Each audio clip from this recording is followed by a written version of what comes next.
Oh my God. Yesterday, I flew in from Abuja.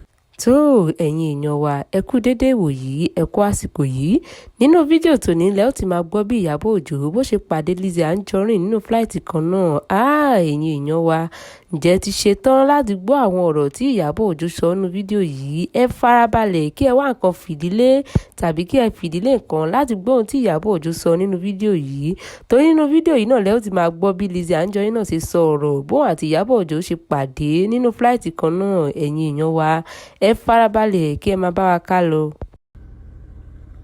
I was sitting at the front row, 1A, and then some secretaries were sitting at the back, and some came in like Eleha, you know, and they took a picture, but I couldn't see them because I was on the front row. It's not easy to be on the front row, you know. Business class here. And they were in economy. I said economy like what? Oh my God.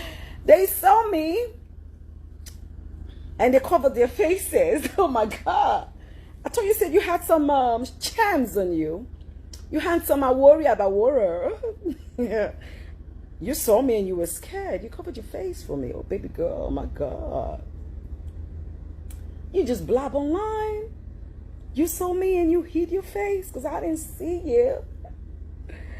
But I saw that you posted that you were in the same flight with me. I was on the front row. I never saw you in business class. Oh my goodness. I said, "Girl, I'm like, whoa." Oh, yeah, boy. Sorry, I just had to do this one. I'm a violence child. I know.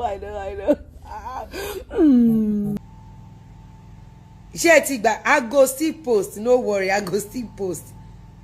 Have you secretary ìyá ẹ? The more we ṣàlàyé, the more you ṣe sìn. Ṣé ti gbàgbé ni ẹ̀yin tèmi? Ẹ má má gbàgbé irú nǹkan báyìí. Ẹ mọ̀ pé LIZZY máa hustle. Ó ti padà lórí ẹ. Mo sọ fún ẹ pé bẹ́ẹ̀ yẹn lórí ẹ wà. Ṣé ti gbàgbé ni ẹ̀yin tèmi? Mo ń bọ̀. Ẹ ti gbàgbé ni.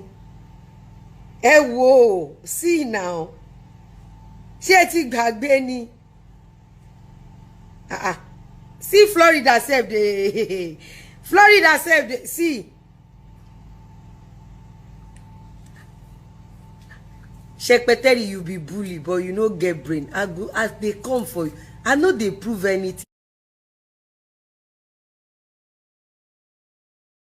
for you. But